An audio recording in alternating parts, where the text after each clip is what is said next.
Welcome to Exploring Music. Word to close. That was the knock. That was the knock. Okay. I would like to call to order the January 25th meeting of the Moscow Planning and Zoning Commission, and we'll start with a approval of the minutes. Have had a chance to look at the minutes. Everything okay with them? Yep, I'll make a motion to approve them. Second. Let's see. I didn't see anything myself. Okay, all in favor of approving the minutes as presented, say aye. Aye. Opposed? Or abstentions? Abstain. Greg abstains. The third item on our agenda is correspondence.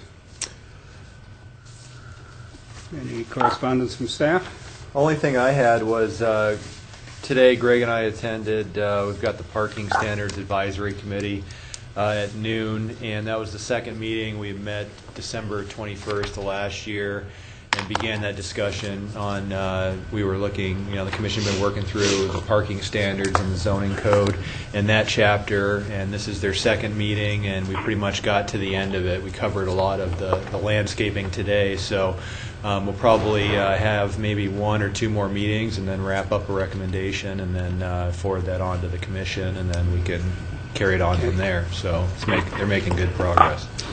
Any other correspondence from commission members?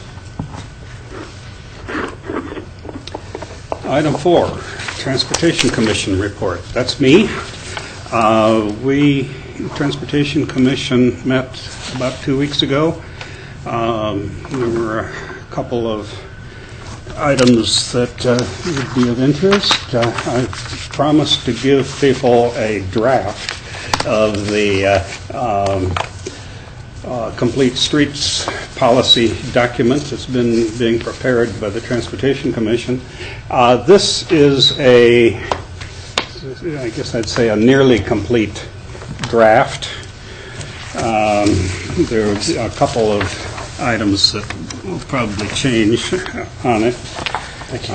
But this is basically for you to read over at your leisure. And if you have comments on it, you can get back to me.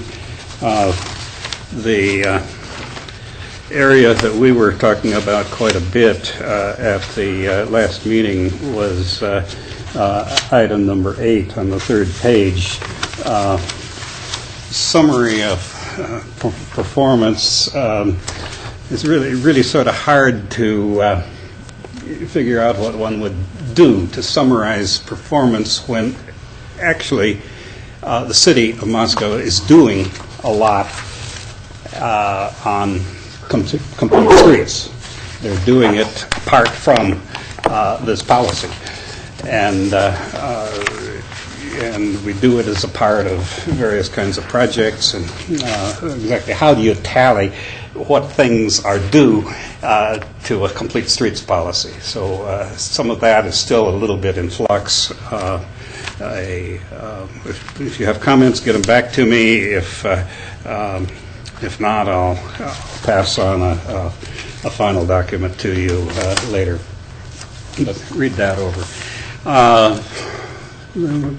Also distributed at that meeting is the new Peddling the Palouse bicycle document. I don't have enough. I only picked up a couple of them, but it gives maps for bicycling in Moscow and Pullman.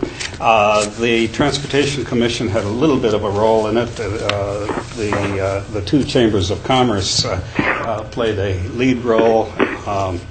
Phil Cook was involved in helping edit some of this and making suggestions on it. But it's a beautiful little document, and you're going to see more of these circulating around on the Palouse. I should just get one. I'm sure they have them down at Chamber. Yeah. I think we've got them in our office and probably downstairs in City Hall, probably on your way out. everybody's pleased with how it came out. It's hard to put all bicycling possibilities on two sides of a sheet of paper, but I think they did a good job. The next Transportation Commission meeting will be on, I believe, February 9th, Thursday, 4 to 6 in this room, and I have not yet seen the agenda for that. Item 5 is open microphone. Since we don't have any audience participants, presumably nobody wants to speak, but for those of you who might be listening on the TV, it is a 15-minute block of time where members of the public may speak to the Commission on matters that are not on the agenda or currently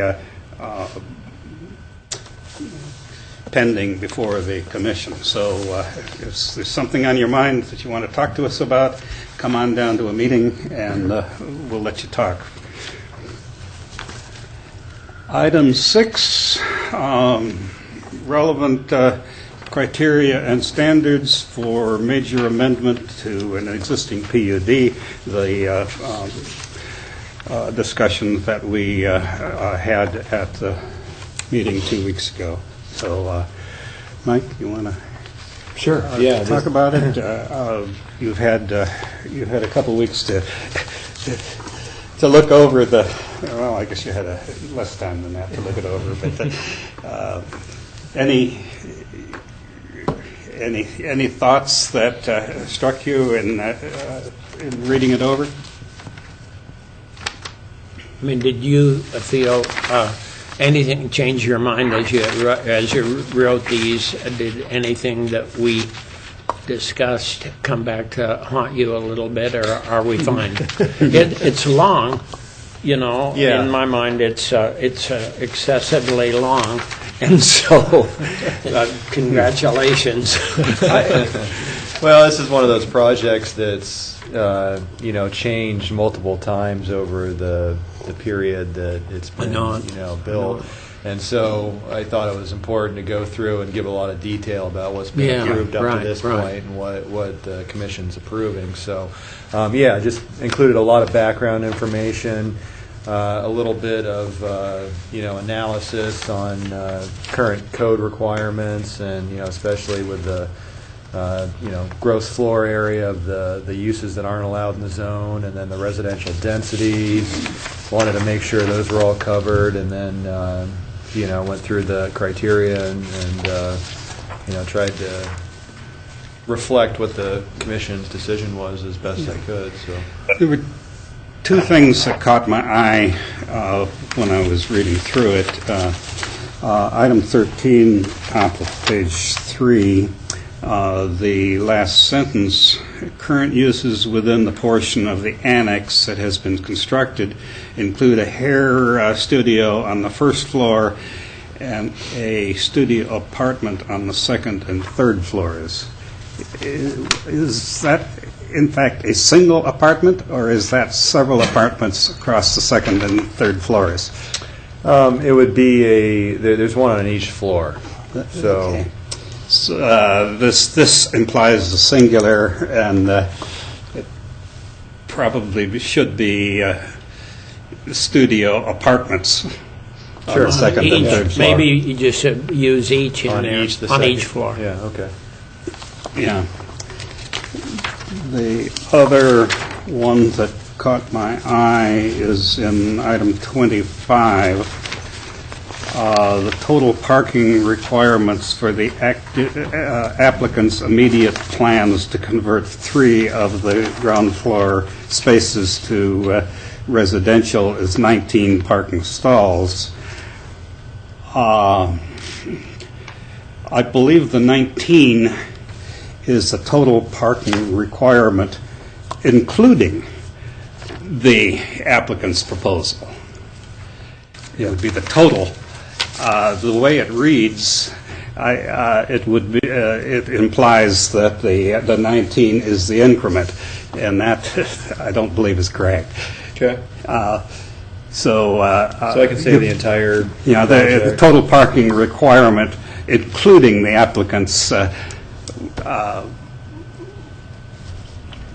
including the applicant's immediate plan, Okay. would probably do it. Did you say you were an English professor in your last life?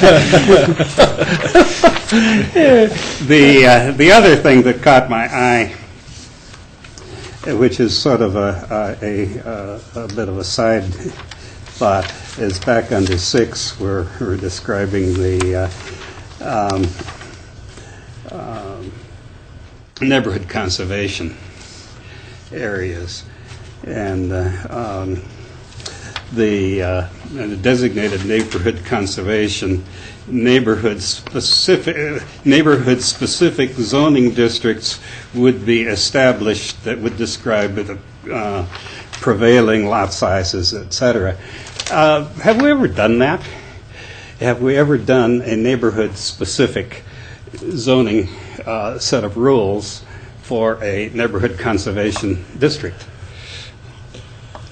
It seems like it might be a good idea, but... Yeah, I mean, we haven't done it yet. The question would be whether or not,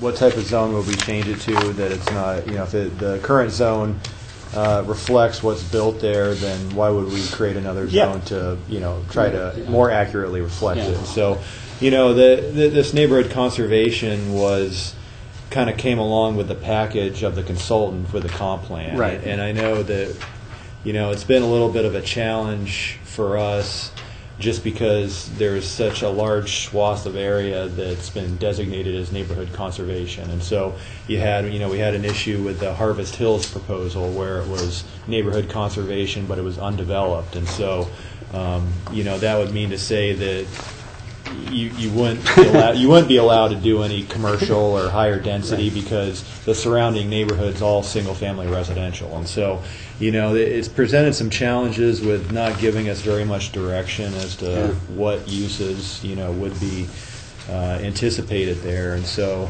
this is one of those things that you have the designation, and then you're supposed to follow up with the zoning ordinance. And Right. We're going through the zoning ordinance right now, and that could be part of the discussion. Yeah, but- I guess I guess my reason for bringing that up is to suggest that issue might be something we'd want to discuss as to whether we want to continue to have that language there or whether we want to implement it in some way. Yeah. But you have, a lot of the newer subdivisions are that same designation, and they're all built to whatever the R1, R2 typically. Yeah. So, in those areas, I would say that there probably isn't a need to do that if we've already got a zone that fits within the area. So I think it was more intended for maybe some of those areas in the older sections of town that may not meet setback requirements, and the garages are up against the alley, and They it's might kind be of undergoing some use transition, perhaps. older development patterns that may not fit within new codes. But we've been over the years kind of having a little bit more flexibility with the setbacks and the accessory structures right up to the rear property line. And so with all these amendments, it's kind of brought all these things into conformity a lot more than they once were. And so, it'd probably be worthy of discussion to look at what we want to do with that. Any other comments on the document in front of us? I just got, it's for our newer members, this is really probably one of the most unusual little projects that we've seen over the last decade, and it's so frightfully special that I don't think you can make many generalizations about how how it's going to relate to the next project, because it was just one of those pieces of Brenda's one of the creative real estate people in this town, and somehow they figured out some way to use this odd piece of land that So it's pretty, I found it really exciting, but on the other hand, I try and keep in mind that we'll probably never see such a thing again, so not to get too, not to be too concerned with it. So, Wendy, do you have any comments? No, everything sounds like, what I guess I'm agreeing with the discussion, so I don't really have anything to add. Kurt, are you on the phone? Yep, I am.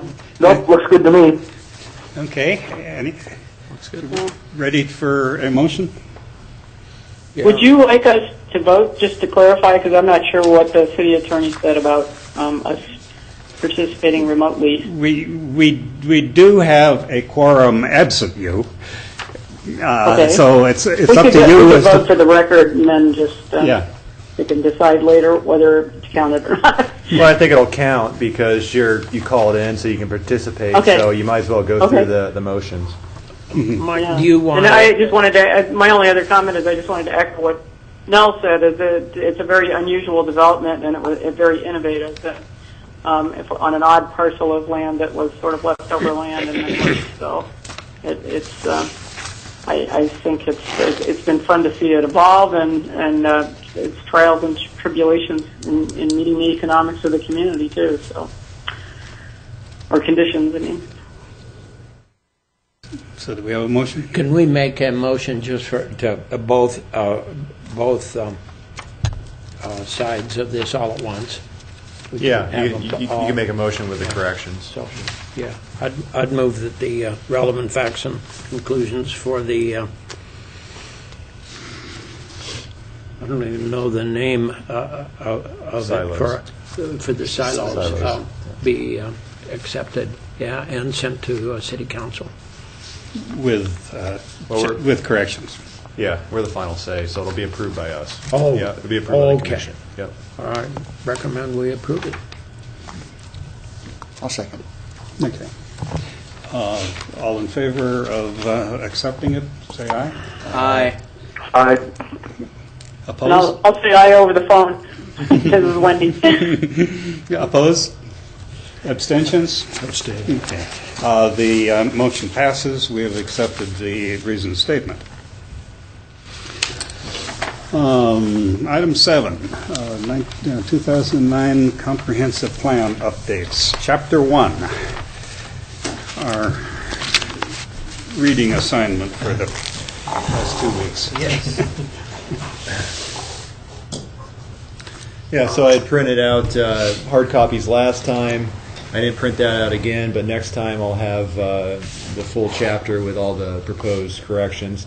There weren't a whole lot in this chapter because this is kind of the primary chapter that provides some background information about the community, and a lot of those things don't change. And so I've just gone through and highlighted some of the areas that it looks like they need updating. And we talked about this last time, just the census numbers. We have the 2015 census estimate is the current one we have for population. So we'd be inserting that on the first page. Further on in the chapter, under regional connections, we have some. That's what I was going to add, but I didn't see that right there. Good job. Under regional connections, we discuss Pullman as being a short distance across the border, and then have some facts about the number of the population of Pullman as well as the enrollment at WSU. So we just updated those numbers.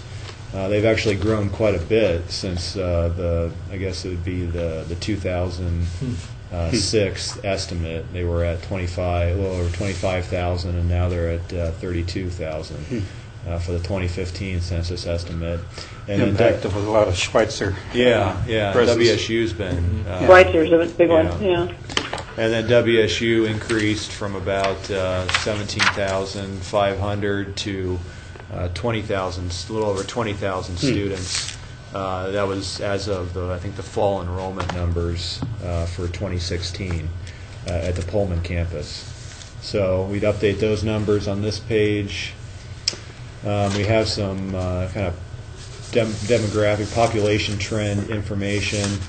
and we'll have to. We were kind of working on this. There's a few different ways they calculate the population for the forecast, and so we're currently working on that. We'd updated a little bit of this information in the beginning, just about the population and the increase, which happens to be a little bit less than, we used to have a 2007 to a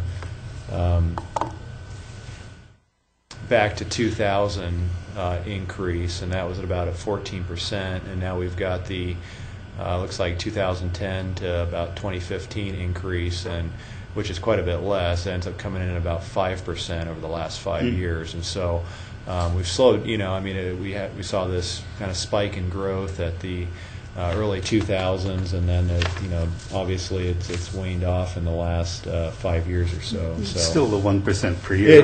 We consistently have this little over 1% growth rate annually, and that really hasn't changed. We've had some ups and downs, but as far as it goes, as far as we've been tracking this, it comes in at about a little over 1% every year on the average. So that's not unlike anything that we've seen before. So we'll go through and update this. This was back when we had the 2000 census, and so now we'll shift these over to what the historical population is at 2010, and then we'll extrapolate that out to see what that does for our numbers into the 2030s, which I'd imagine will probably stay somewhere around 30,000 as the estimate for that time frame. So we'll continue to update that, and I'll have that for you next time. I just don't want to go by the population growth without reminding us that 1% is just wonderful. Do we make a lot of money here? No. Are people really lining their pockets with growth? No, but 1%, a 2% growth rate is almost out of control, and a 3 or 3.5% is just like ballistic. So that Boise, for instance, in the last 20 years has had a 3% growth, and they have no idea what they're doing. I mean, it's out of control. They don't have a way. So in terms of livability, I think it's, fine. If it was 1.5, I wouldn't be upset. But there are times, as I've taught urban theory over the years, it's just a fortunate thing for us. If we're here because of livability, it's a good thing. If we were here to make money, then we'd be unhappy. And I'm sure when you talk to a few of the bigger developers around, you'd find they don't like to stay in Moscow because it just isn't. But anyway, I think it's a real positive thing. So. A citizen survey every couple of years comes out at 95% quality of life. So, I think that probably contributes to it. Is we have a lot of time to plan and think about things and make sure they're done right. So, I think it reflects. Most people just don't know what the figures mean, but over time, at least as I've looked at cities all over the country, when you get a 2 or more % growth, usually you're really things are growing so fast, you end up with subdivisions that are cookie cutter.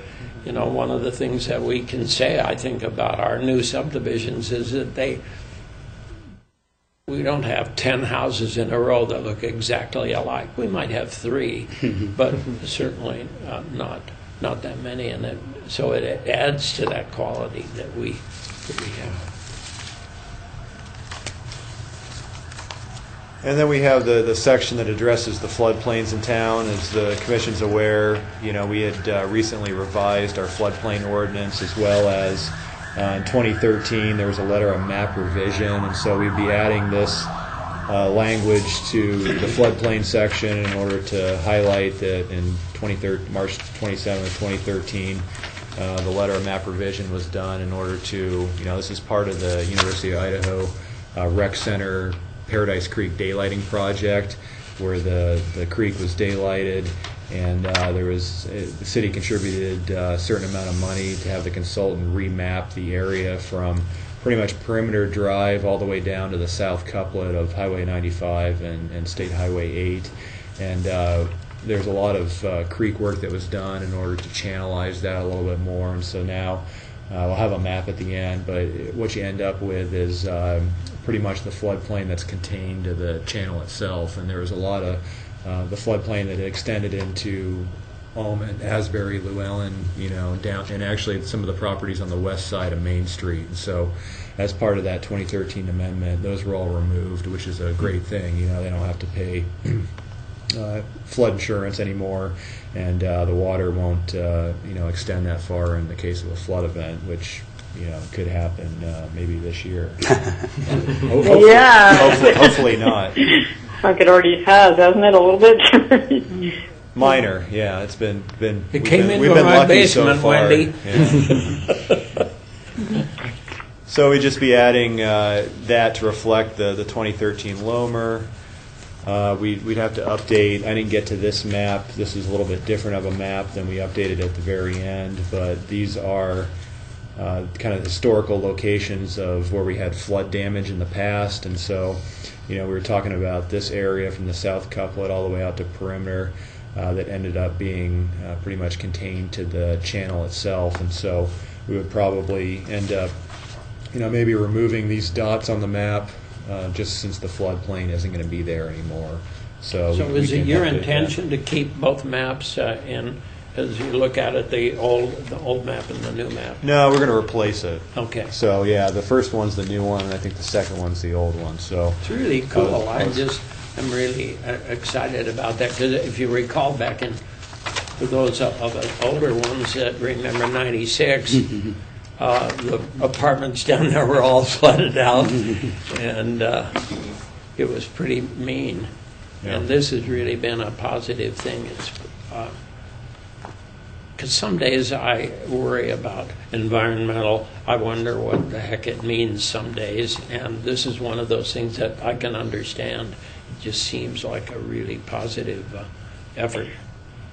Well, the other interesting thing about the old flood conditions, because I experienced it firsthand, is when people were just starting to get email on campus, and we had a big flood in the 90s, they sent out a mass email for people to leave campus, but I didn't get one because I didn't have a email yet. And so they came and knocked on my door, because actually campus became trapped by the way the floodplain worked in flooding situations. If you look at the old map, because you just couldn't get off campus. 6th Street would flood, the Pullman Highway would flood, and there was no route off, so they had to kick everybody off before the creek topped. So it's really good because there's a big concentration of population, in that was trapped before in that zone. So the improvements have really helped. So we'll just update that map, and it should be a simple update, and we'll get that put in there. And then we kind of get towards the end with the implementation actions, and we're looking at some of those things that we've already accomplished. So subsection 7, actively promote expansion of maintenance of the city's urban forests by, and then there's 3 subsections to that, ensuring street trees are planted with all new developments. That we have recently passed the street tree ordinance, so that's going to revise the street tree program. And so that we can pretty much strike that off of subsection 1 because that's been accomplished. Subsection B, increasing tree planting requirements for landscaping within the adjacent parking lots. Currently working on that within the Parking Standards Advisory Committee as well as Planning and Zoning. So by the time we end up rolling out all the amendments to this comp plan, that'll hopefully be accomplished. So that's another one we can eliminate from the list. And then subsection C, including in the streetscape design standards spacing for street trees and adequate tree lawns. and then different types of tree arrangements may be appropriate for commercial and residential districts. So, if you recall the last street standards, which were adopted a few years ago, they increased, I think, the width of the tree lawns, and so depending upon where you're at in town, it's usually classified by the street classification.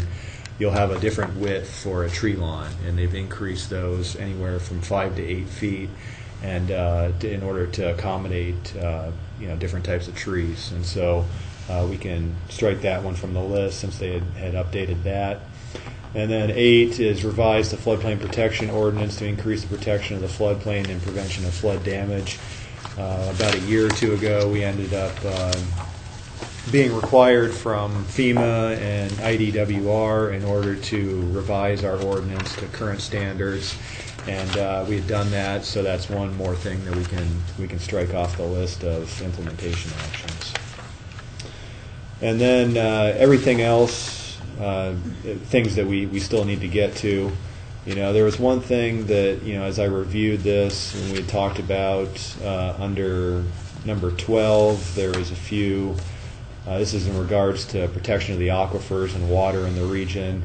We had previously had on there to develop a water budget to ensure sustainable utilization of the community's drinking water sources. And that was something that I didn't really see as something that was going to, actively being, promoted or adopted into the future.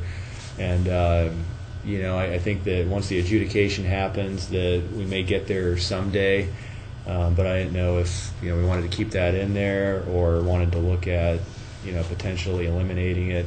We'd still look at keeping enhancement and expansion of the water conservation practices by individuals and private and public entities, including the expansion of effluent reuse. And then further research of the aquifers to better understand water quantity, quality, sources, and locations of recharge that may be occurring, as well as research and consideration of alternative water sources that may be utilized to supplement the groundwater withdrawals. But I didn't know if, essentially establishing a water budget to ensure sustainable utilization of communities' drinking water is something that we're going to end up actively pursuing in the future. So, how does that relate to the targets that PBAC has promoted? I'm not sure whether we're currently in compliance with their targets. I guess we're close to.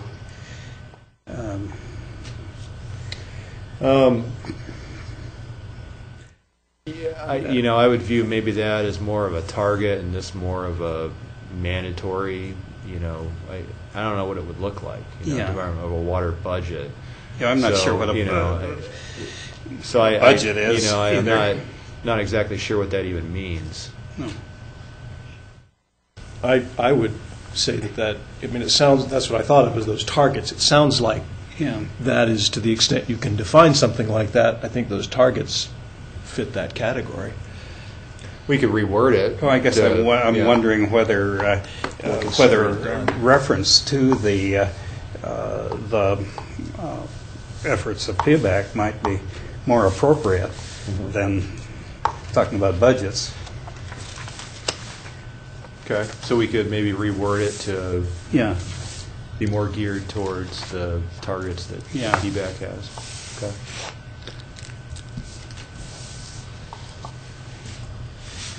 Palouse Basin Aquifer Committee. Well, it's a joint Moscow, Latah County, Pullman committee that's been working on water for a decade or more. And it's good because it's more, of a regional issue. Yeah. I mean, we're all share the same aquifer, and I think that's probably where it should be coming from, is a regional effort to, reduce usage and to me, the word budget suggests that we're going to allocate so much water to residential and so much water to industrial and so on, and that's not where we want to go. Yeah, and that's more what I was thinking it was. So that was concerning. Well, we have again, we're a rather special place. If you think of places where they irrigate, then all of a sudden water is agriculture and industry tend to use a vast amount of water, and we don't have any industry, and we don't irrigate. So, except for our lawns, that's our big issue that has haunted me. You end up with some guy 100 years ago built you a big lawn, and so it's on my mind a lot, because I rather envy some of the folks living out on White Avenue that have these little postage stamp lawns. So I don't know whether that's part of the budget or not. Yeah. Whether, as we think about our how we lay out our newest subdivisions. Is there anything else that you saw when you were looking through it? I was occasionally exasperated by long-windedness. Redundancy, yeah. I think it is, and I don't want to get ahead. Maybe I do want to get ahead. I want to share something with you. Are you kind of, those are the main changes you've seen? Yeah, those are all that I'd like to just pass something out to you all. Take one of the little packet. I have a packet. This is looking down the road, so this is not.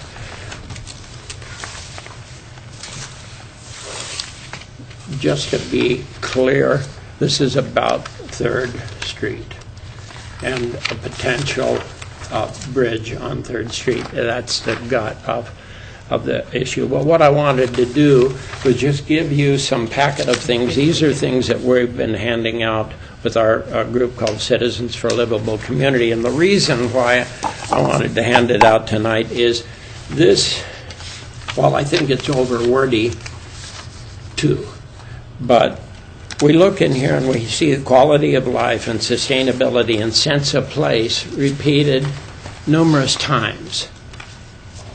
Whether we're going to believe that or not. And if you go to the first 3 pages, you know, this is a built environment should be safe and provide places for people to gather. On Sunday we had, or Monday or whatever day it was, 2,500 people were marching from town to East City Park. I never saw anything like it in my life. There hadn't been anything like it in Moscow other than a football game. We haven't had anything like it. We use 3rd Street in a fairly dramatic way for many people in the town. And so what I've done is just given this is going to come to bear, and I'm sorry that Walter isn't here tonight because Walter and I see this issue slightly differently. And but I don't want to spend any time going over this. This is just several things, a little background that we fought about 3rd Street 10 years ago, 11 years ago, and it was pretty angry. It was a pretty angry time. It was a different mayor and a different council, and so in this document here, you will see a thing in the Daily News that basically says that the city council decided it wasn't a good thing to build a bridge on 3rd Street. I mean, the issue of 3rd Street is that after Main and after 6th, it's the most walked street in town. I don't think there's any doubt about that. Main is, of course, saved for us. 6th is busy with students trying to get from campus to town. But 3rd becomes, with the schools, with the public buildings, with the it becomes used quite a little bit. And so what we see is a 17,000 cars sitting on the highway at Jackson. And when the bridge is built, I can't help but believe that more people will just simply want to go straight than not. And so you'll hear more about this. I don't want to belabor it tonight, but I just wanted to give you some information here with some figures. And one of the things that concerned our group was that as the city worked on the Tiger Grant, you may be familiar with a grant that they tried to get. It was a wonderful opportunity and to do a great deal of work on Mountain View and other places in town. Part of that was a bridge on 3rd Street.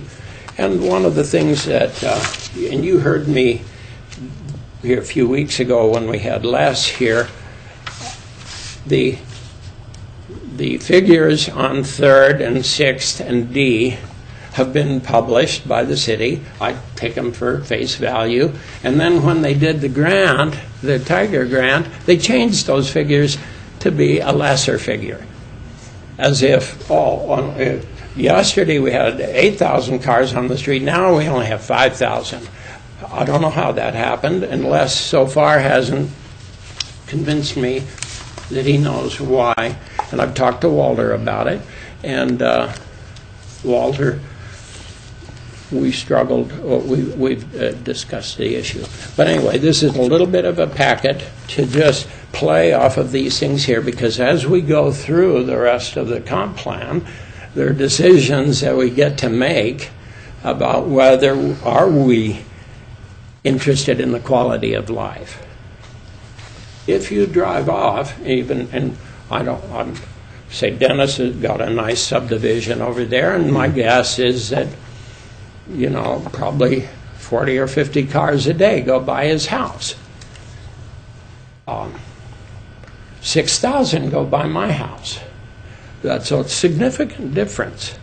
I don't really want 10,000 going by my house. And neither do I want 10,000 going by the high school or Lena Whitmore or the most favored park in our...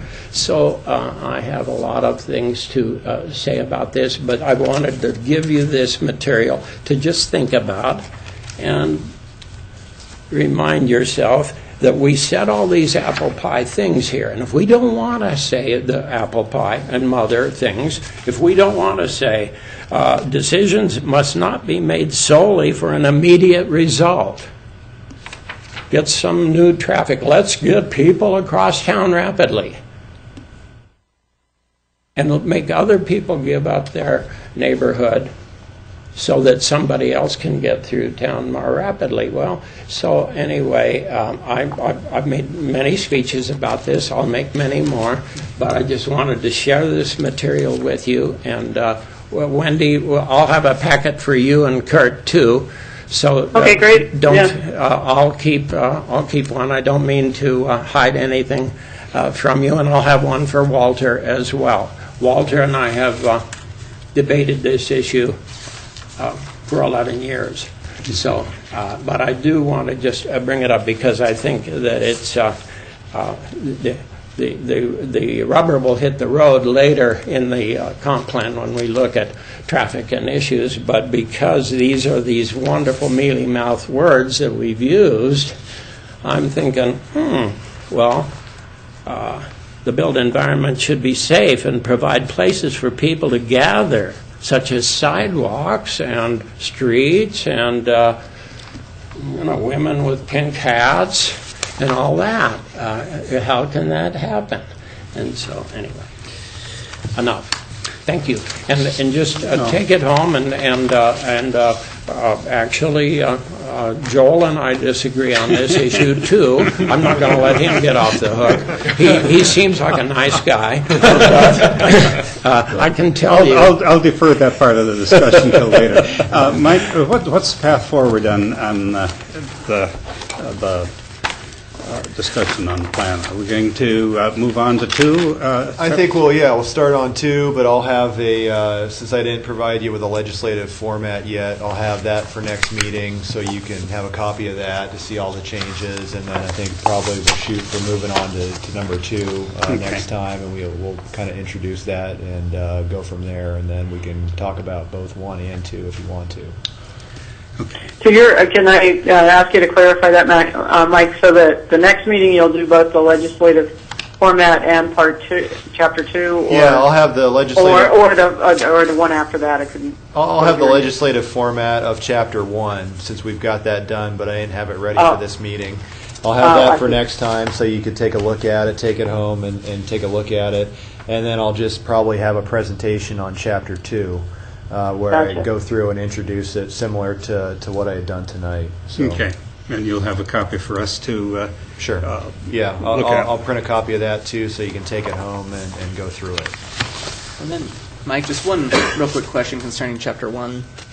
I'm not, and perhaps it's the information that I was hoping to see is further in the plan, but I was wondering, do we go into any specifics concerning demographics, populations of the amount of students that we have at the University of Idaho and also at the at Washington State University? We do. In that chapter, we should have some demographic information about the number of students. It doesn't go into a whole lot of detail, but it does provide some detail. I would just urge that maybe if we could become a bit more specific. The University of Idaho, along with other universities in the state, have actually had problems with their enrollment numbers. Exactly. And I think having some sort of, via a graph or just some more specific wordage concerning that trend would be just extremely beneficial. Okay. And explain what you think you'd like to do. Well, as of right now, we know that the city of Moscow is experiencing an annual 1% growth. Right. My concern is, would that growth be influenced at all if the enrollment at the University of Idaho continued? Well, this was the first year, I believe, that it's actually gone up. But for the last little bit, it's actually been declining.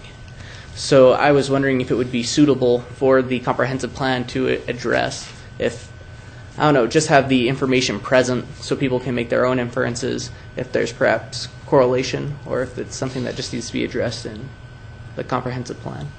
You wonder if we, as difficult as it is, it's hard to divine how many people, the figures of how many live on campus and how many don't.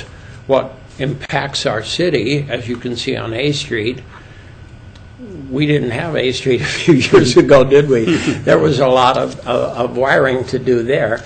And I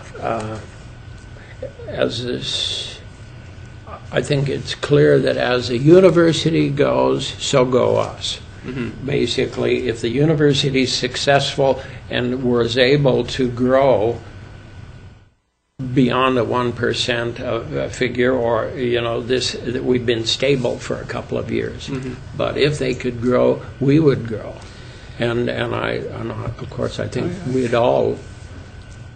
I guess my view is that university enrollment is very difficult to really guess at. Mm-hmm. And one of the things we need to do in this document is to recognize that the uncertainty of university growth, the goals for lots of growth, but whether that will actually happen or not, and to recognize that. If that kind of growth doesn't occur, Moscow will not grow that rapid. I guess one of the other things, though, is that WSU does seem to be growing, and we do end up with a fair amount of WSU students over here, and we end up with a fair amount of WSU faculty over here. Mm-hmm. So we are also very dependent on what happens at WSU. And at least as evidenced by recent performance, WSU is growing more rapidly than U of I. Well, I think that probably their growth has stabilized our own growth in the last and I think 4 or that's- 5 years, because if you, at least if just experience is worth anything, between 4 and 6, driving over to Pullman is a nightmare. You know, I mean, it's bumper to bumper coming this way. So I think some further discussion of those contingencies is appropriate, at least. You might do the, and staff, you might talk about it a little bit more about whether we might want to be more specific about the growth. No, Well, certainly, and like you said, growing at 1% is fabulous for us. It preserves our quality of life. It means that things are still moving and things like that. But just further details, just concerning that 1% growth, maybe a statement why that 1% growth is positive and why we deem it positive would be beneficial in the plan. Also, just put things in a positive light. Because if you were to show that to anyone else outside of our gem here in the Palouse, you know, to someone in Boise or something like that, they may be, I don't know, and things like that. But just something so that when developers refer to our comprehensive plan, that they see it in the best light possible. And Okay, should we move on to item 8? Zoning code revisions, use table.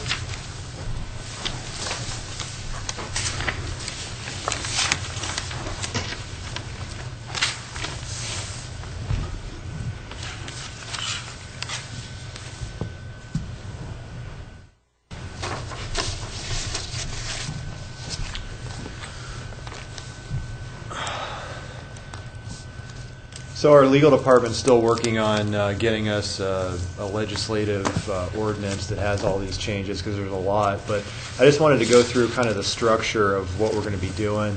And it's really going to be affecting the first 4 chapters of the zoning code. And so I'll just give you an idea of what we currently have within those first 4 chapters. Chapter 1 kind of covers our general provisions, and so explains the zoning code, where the authority comes from, the purpose of it, how we adopt the comprehensive plan, and that reflects the zoning code, establishment of zoning districts, adoption of the zoning map, scope of the code, as well as the nonconformities that happen. Chapter 2 covers our residential zoning districts currently, and so these are our current residential districts. Within each section, we have usually an intent statement. Covers the permitted principal uses and structures. Then we have accessory uses and structures, conditional and special uses, and then we go through the bulk and dimensional standards. So your setbacks, your minimum lot area, minimum lot width, and then there's a subsection H, signs, that just points you to the direction of where our sign code's located in the zoning code. Chapter 3 is commercial zoning districts, so this is the same format as Chapter 2, only with our commercial zones.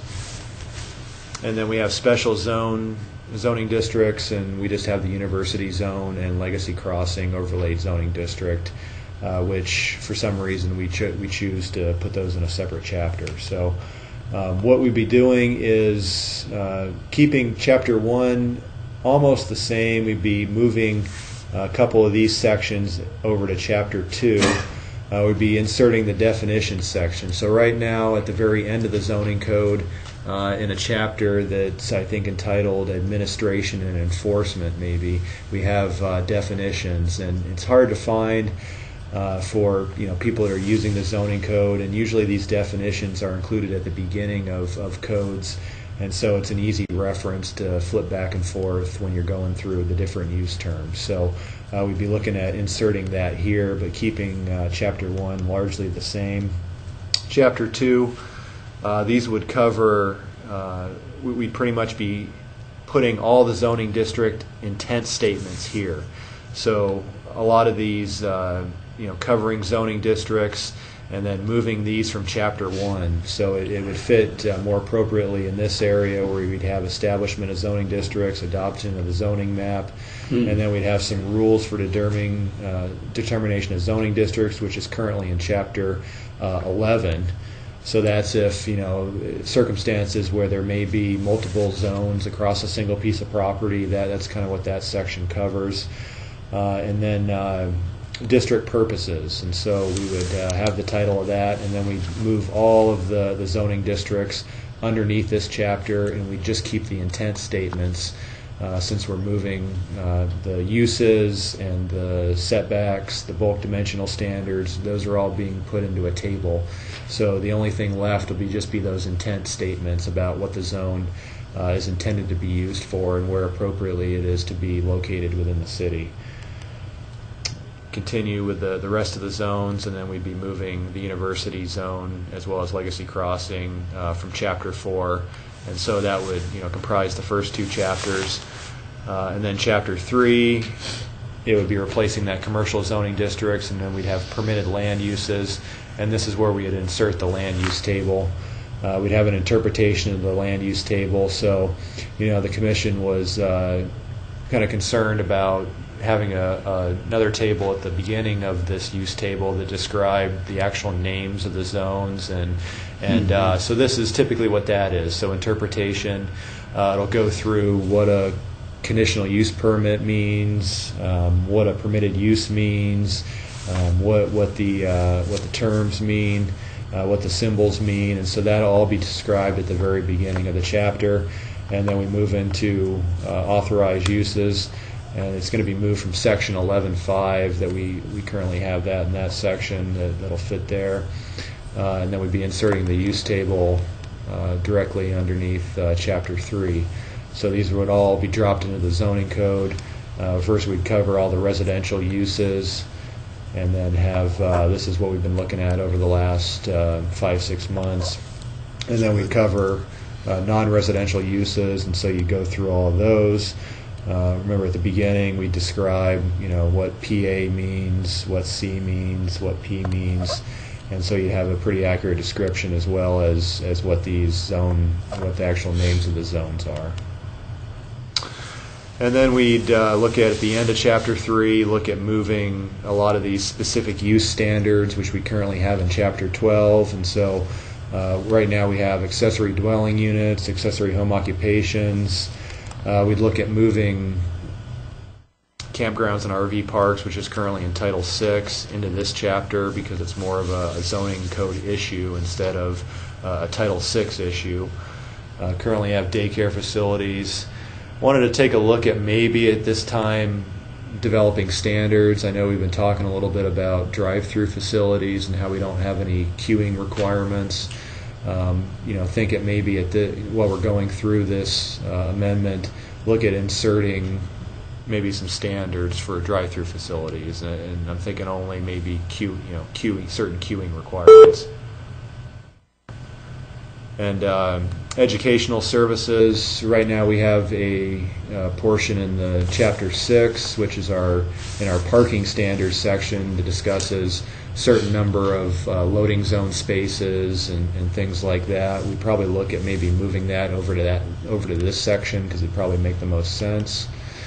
And then we have these currently. So we've got market gardens, community gardens, accessory gardens. So we've got standards for those. We've got standards for large retail establishments, telecommunication facilities, which are for the most part antenna towers, temporary uses, and townhouses. So those would be more appropriate to be moved right after the use table. So you look at the uses, and then you can flip immediately to the use standards, which goes through all the maybe specific requirements on top of just the underlying zone requirements.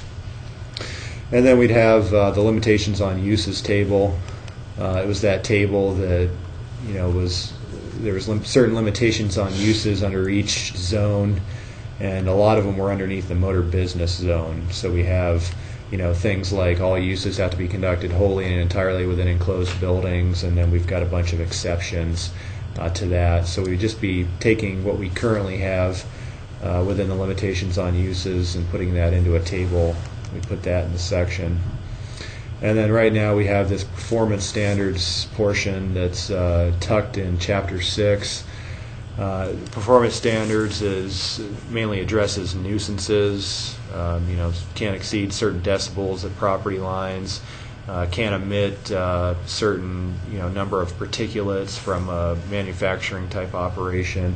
We wouldn't change any of that. We just move it from Chapter 6 into the back of this section.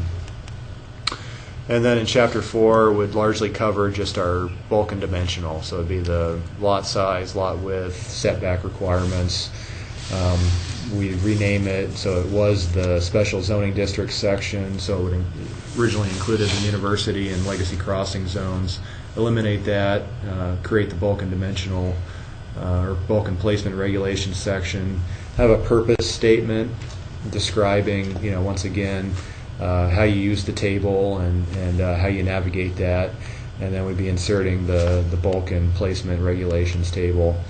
And so this is what we looked at before with all the zones. You've got easy access to all lot size requirements, lot width, setback requirements, and specific requirements depending upon what type of development you're doing.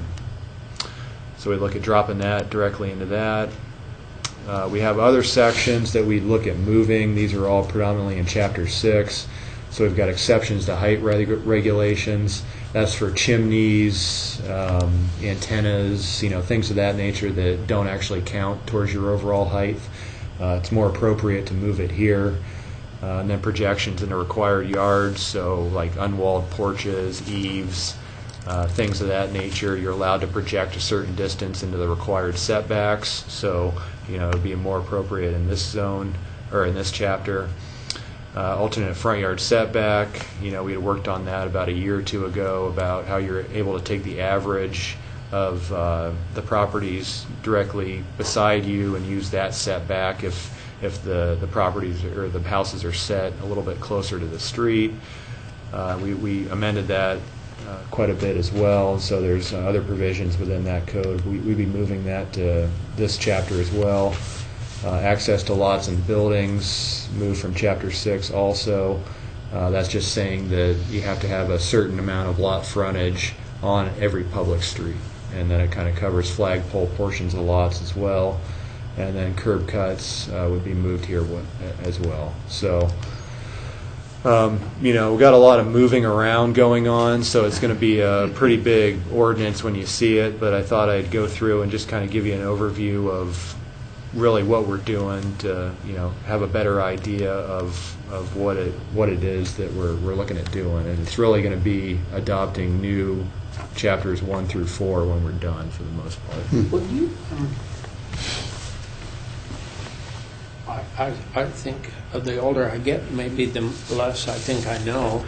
But would you be? Would it be useful to take a couple of, imagine somebody coming into the city to want to do something in a particular property, R4 or R2, whatever, and say, okay, just quickly go through it with the old ordinance and the new one, and just highlight and say, okay, this is what a person has to do when they come in. They have to look at this, and go over and read this. And then in our new one, has to do boom, boom, boom, we have to do this.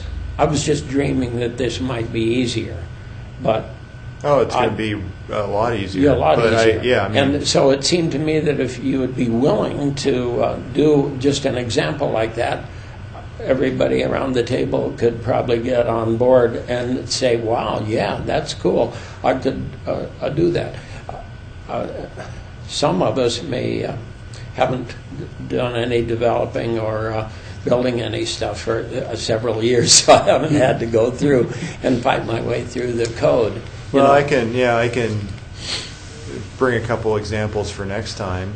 It all really where it comes into play is when somebody wants to do something that's in it's multifaceted. So you're looking at, minimum lot size, minimum lot width, if they meet those requirements, and then you have to go to other portions of the code in order to get the regulations. So, if somebody was coming in saying that, well, I wanted to, do a fitness center in town, what zone could I do a fitness center in? Right now they would have to, without coming to us, come in, get a copy of the zoning code, actually flip through each section of the commercial zoning code and read the entire section of all the permitted and conditional uses in order to find their use.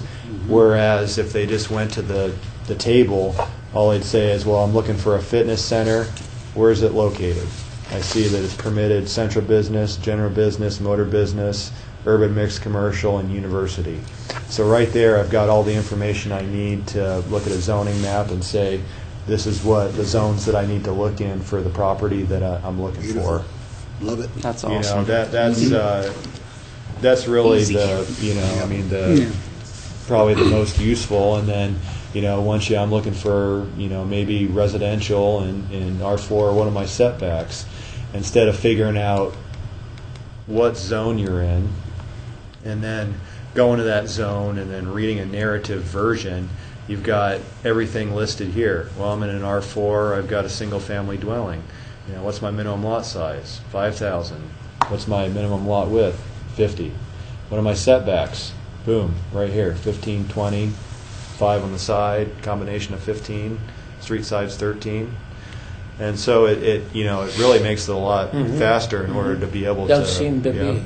No. So those are, couple examples, and then maybe somebody looking at doing a townhouse development.